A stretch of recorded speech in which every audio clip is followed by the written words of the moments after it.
The differences in Jubilee over the looming Mao evictions have escalated into a proxy war between President Uhuru Kenyatta and Deputy President William Ruto.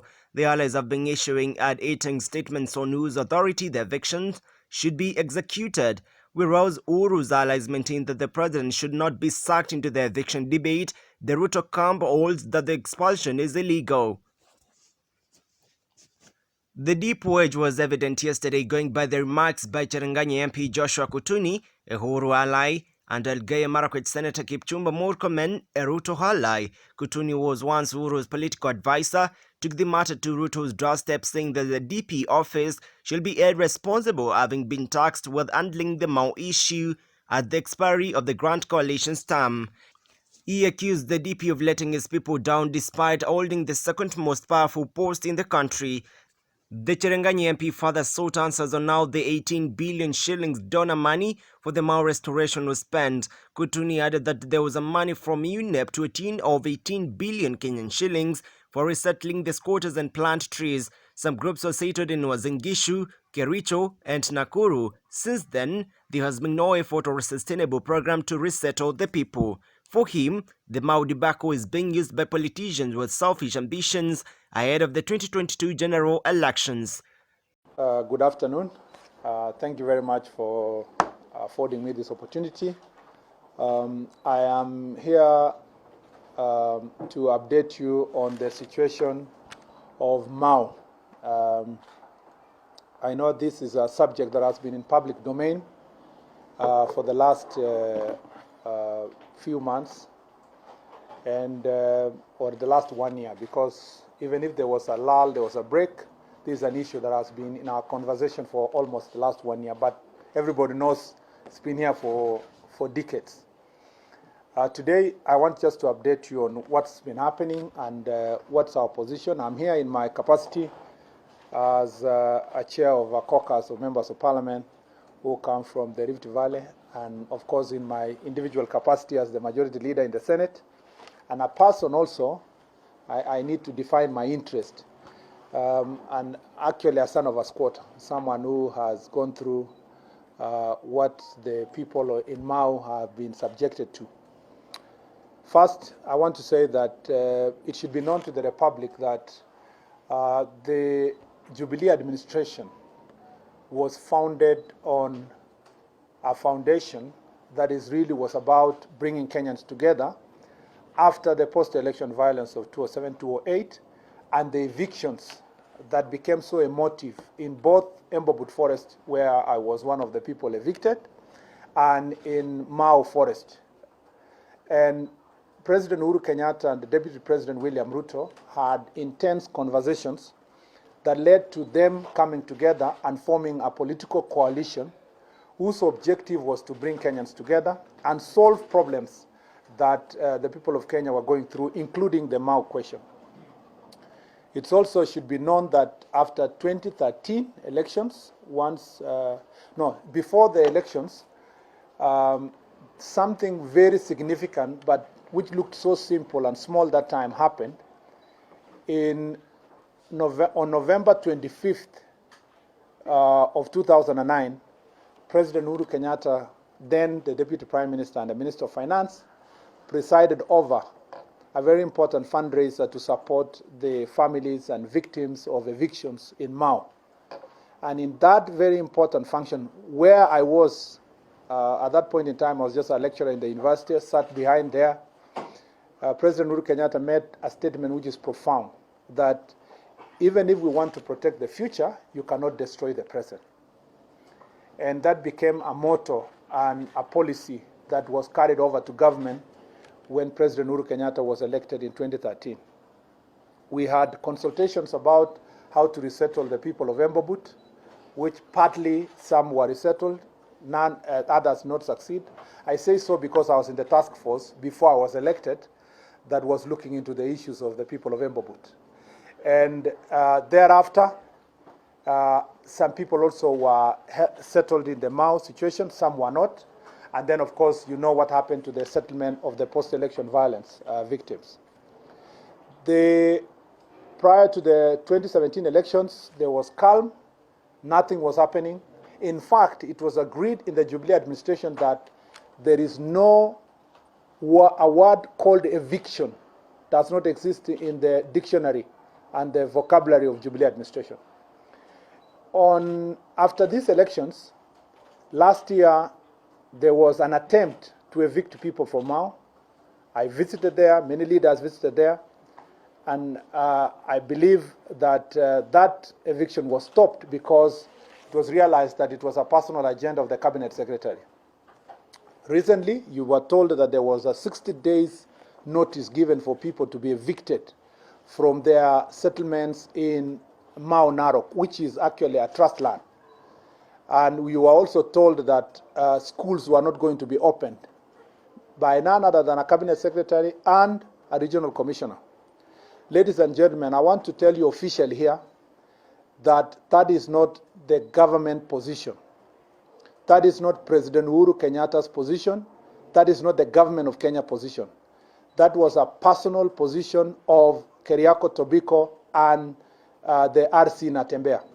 The truth is that the government of Kenya, led by President Uhuru Kenyatta, has not tabled in its own cabinet a decision on how to resettle the people in Narok South in the Mau Trust land. The truth also is that the cabinet has not made a decision on eviction of anybody, neither does the government of Kenya believe, under the Jubilee administration, that citizens should be evicted. The cabinet has not made a decision on banning of houses. And that, again, is not in the vocabulary of Jubilee administration, because a government that bans its citizens' houses is a government that wants to entrench violence. And that government does not exist in the Republic of Kenya under the leadership of President Uhuru Kenyatta. The truth is this: President Uhuru Kenyatta is an honest man, he's a person of integrity, he's a man who would like to lead this country into prosperity and unity and peace, and therefore he did not order Keriako Tobiko to carry out the purported evictions that he wanted to do, neither did he tell the RC to do so. So I want to tell the people of Kenya and the people who live in Narok South that ignore the purported 60 days orders, ignore the orders to block schools. There is no such orders. What Parliament should proceed to do is to summon CS Keriako Tobiko to tell the entire nation where he got the orders to purporting to evict people from Mau. Number two, I want to say that the government of Kenya knows what to do when they want to move people from their legitimate land. The Constitution and the laws provide for processes of compulsory acquisition. And when the time comes for government of Kenya to have a conversation with its own citizens in Mau Narok, they will have that conversation, and that conversation will be mutual. And it will be agreed whether the people will move, where they will move to, and what will happen to their schools. Because, ladies and gentlemen, it is the government of Kenya under President Uhuru Kenyatta that built 15 schools in the areas in question.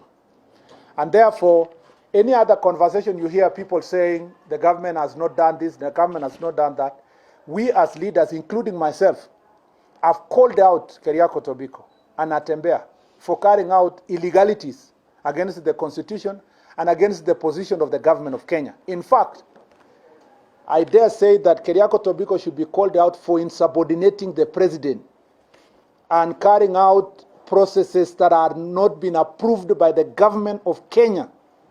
And therefore, when we stand here and speak, I do not wish anyone to try to ask why is Murkomen contradict the government. Keriako Tobiko and Natembea are not the government. We are the government. And the government position is clear that there shall be no brutalities, no evictions, no burning of houses, no closing of schools, until a time that this government of Kenya will have a conversation with its own citizens on whether or not they should surrender their legitimate properties that they bought, whether they have allotment letters, whether they have title deeds, or whether they have nothing. It is the responsibility of the government of Kenya to make sure that their citizens are settled properly in the right place. Lastly, there have been political talk by political neophytes, characters who have no legitimate political representation of our people. People who pretend to speak on behalf of President Uhuru Kenyatta have been around telling citizens of this country that President Kenyatta is a tribal president. I heard another one trying to say President Kenyatta is doing well, helping his own community. He went to Muthurwa and somewhere to go and help the people of that area because President Kenyatta cares about his tribe, and trying to insinuate that Deputy President William Ruto should also go and help his own tribe. I want to tell them they are doing disservice to President Uhuru Kenyatta by pretending to be his friends. And indeed, they are not friends of President Uhuru Kenyatta. President Uhuru Kenyatta is the president of the Republic of Kenya and is the president of all tribes. He is the president of all communities. He is the president of the people in Mau. He is the president of the people of Mombasa, of people of Homa Bay, people of Embobut, people of Turkana. Deputy President William Ruto is the Deputy President of the Republic of Kenya. He is not a Deputy President of Kalenjin. So the point should go out to these busybodies to let them know that the government of Kenya understands their political schemes, their plan. They move from one office to another, trying to incite public officers to tell them to purport to carry out evictions. In fact,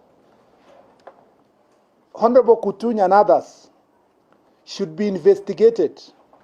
Their role in collusion with Cabinet Secretary Keriako Tobiko, where they hatched this plot to attempt to evict our people, in their desperate political script to try to paint that there is a government led by President Uhuru Kenyatta and there is a government led by Deputy President William Ruto. There is no such government.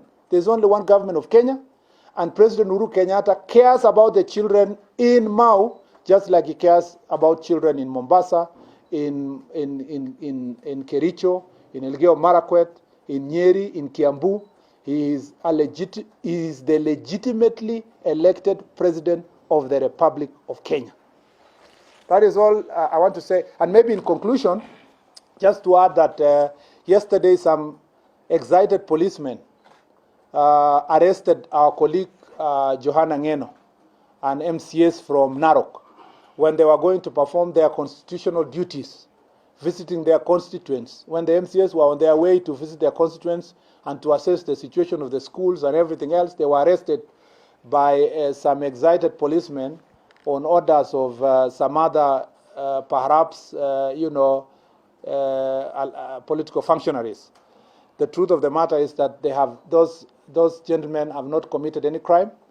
They have not violated any law. They ought to be released, and I have reports that they are on their way home. They need to be released immediately because there is no basis for charging them. The Director of Public Prosecution never gave any orders to anybody for anyone to be arrested or to be charged in a court of law. And I'm happily informed that our colleagues are on their way home this afternoon without any charges preferred on them. But such behavior should not be repeated because this is not our position as the government of Kenya. It has been, the 60-day notice was given, the evictions have started, and President Uhuru Kenyatta, there is media reports, it's in the newspaper, it's on TV. How else has he just kept quiet?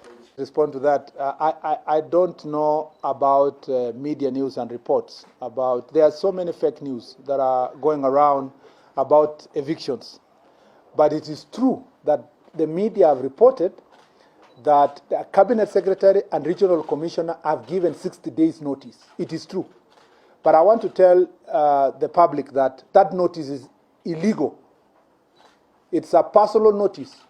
By the way, I will not be far-fetched to tell you that Keriako Tobiko and Atembe never voted for us. And they never work, and they never understand the foundation of Jubilee administration. I will also not be far-fetched to tell you they could be moles that are being used to drive a wedge between communities in Narok. So the answer I want to give you is that all those orders that are purported to be in public domain is not the position of President Uhuru Kenyatta or the cabinet. It's a personal position of Keriako Tobiko and RC Natembea, and we hope in the fullness of time they will go through the disciplinary processes that goes with public officers that insubordinate the President of the Republic of Kenya. So why has he not spoken to date? The President, because the President Uhuru Kenyatta has not spoken because the status quo remains. There is nothing for President Uhuru Kenyatta to speak to, because it is until he changes his mind and say people are going to be evicted, then he can speak. But as it is, there is no reason for him to speak, except that some other people purporting to speak on his behalf have been moving around left, right, and center trying to do so. Some. Okay, yes. Okay. I believe the president, when he wants to communicate, he either does it himself or does it through the State House spokesperson. Correct. Are you speaking for the president? Should we believe you? Should we believe the president? Should we believe Toby? Or should we wait for Kanzi? I think you should believe in me until Kanze contradicts. The point I'm trying to tell you is this. I am speaking as a majority leader of a government of President Uhuru Kenyatta, one of the senior political offices held by a person who is in Jubilee administration. The true position of Jubilee is that no word exists that is called eviction, no closing of schools. If government wants to carry out conservation activities in a particular area, they will go through the legal processes. And I have told you that that is the position of President Uhuru Kenyatta. Indeed, you are right to say that the president has not spoken because there is nothing to speak to. The only time that the president is going to speak is when he now says, I have changed my position, which I said in November 2009, which my government adopted in 2013, and I now want to ban houses, and I want to ensure that children don't go to school, and I want to ensure that people are evicted without compensation. When the president says that, that is the day you will tell me I've contradicted him. As I speak at the moment, the only public officer who is contradicting the president is the cabinet secretary and the RC. Since another group was also settled in Nakuru County, since that time up to today, we've not had any effort and sustainable program to resettle the people of Mau. Now, I've got issues to raise.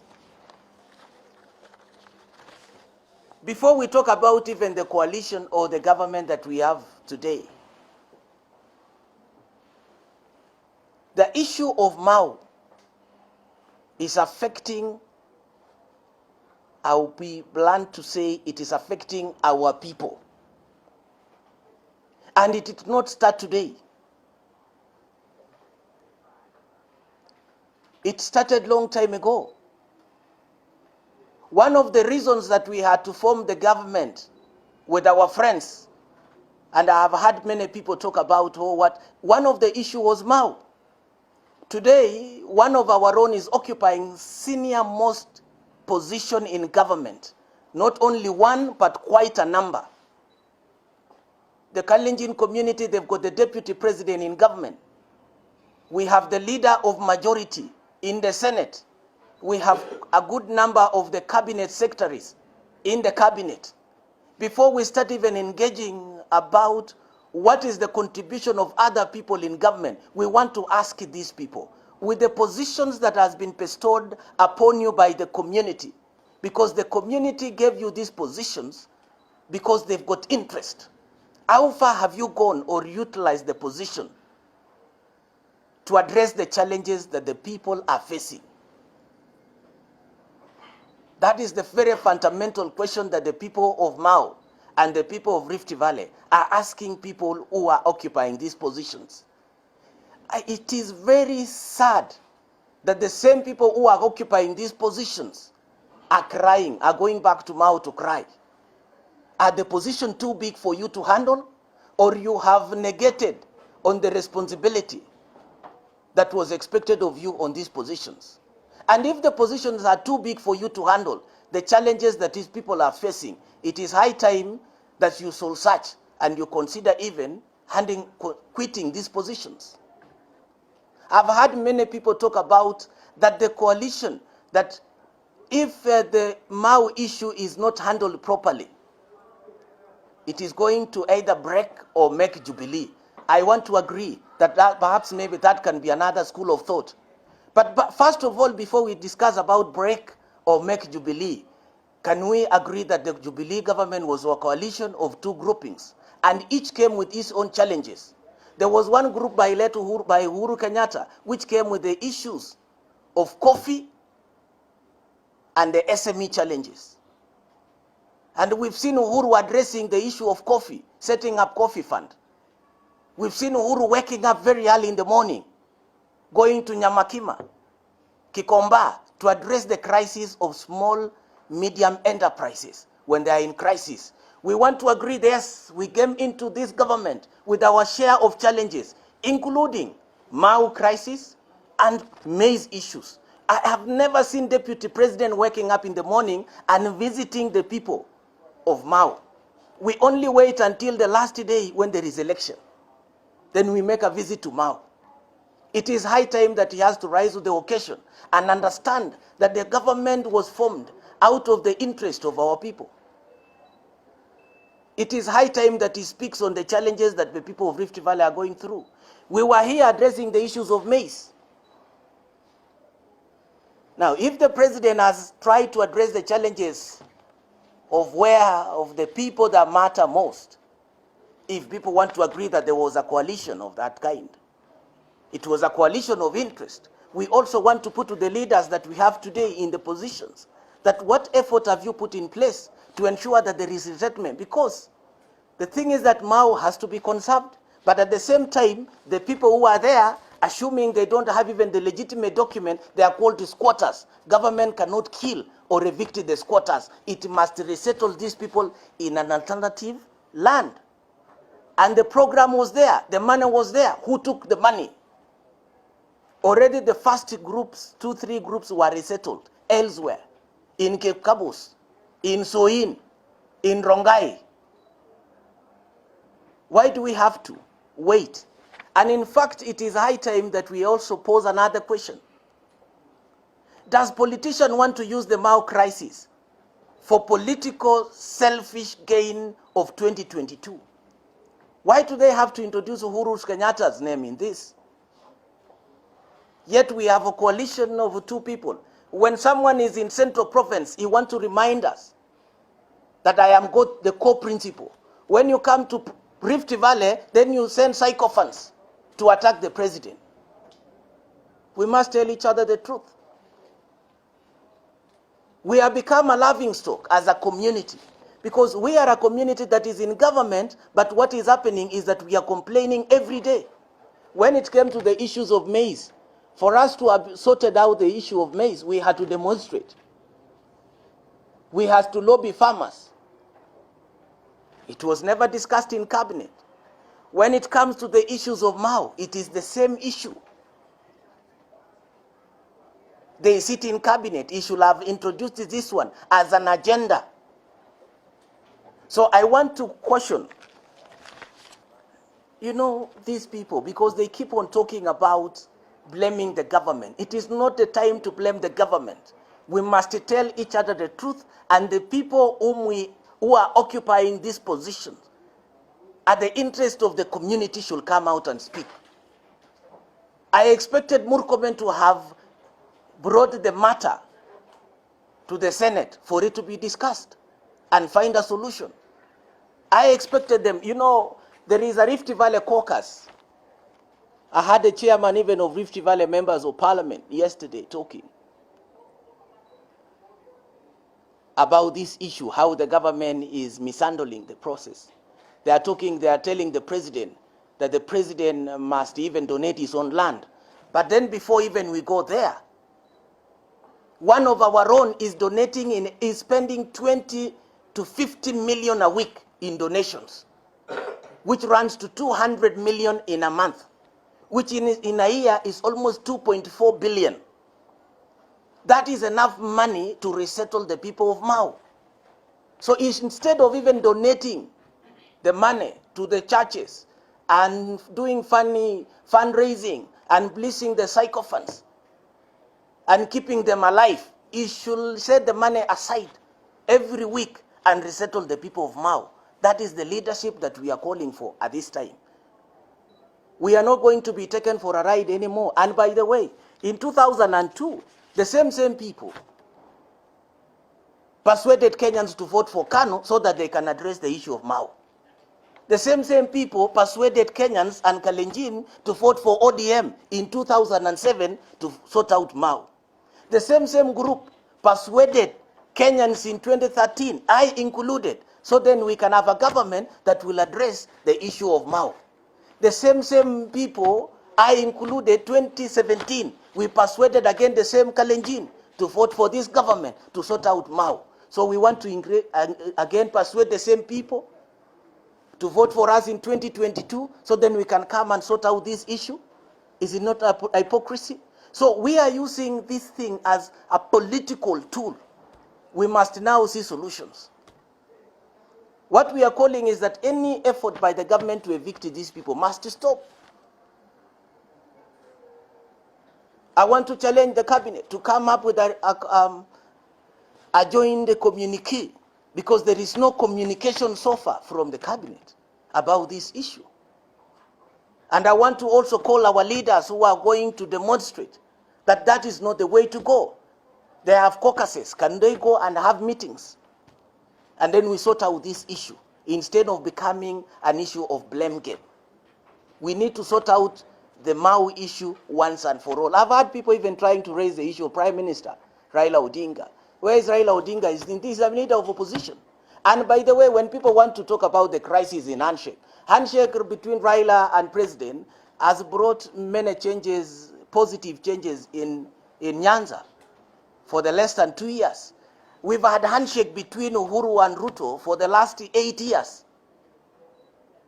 Is this the crisis that we are talking about? So in fact, it is not now the handshake. The challenge is in the individual. It is the person. It is the priorities. What we have seen is that they've used the position that they have in government to enrich themselves and to negate on the welfare of the people they are supposed to serve. What is happening in Rift Valley today? We were being told of state-of-art referral hospitals. They are not there. We were being told about the issue of the bypasses and the interchanges. Compensation alone has been interfered by the same people, by the same cartel. So nothing is moving. In Rift Valley, we've got crisis, the stadia, the same interference. In Rift Valley, what are we seeing? Yet we occupy a senior position in government. It is a crisis, it is corruption in our dams and our water projects. All our projects exist on the papers and books, but there are no projects in the ground.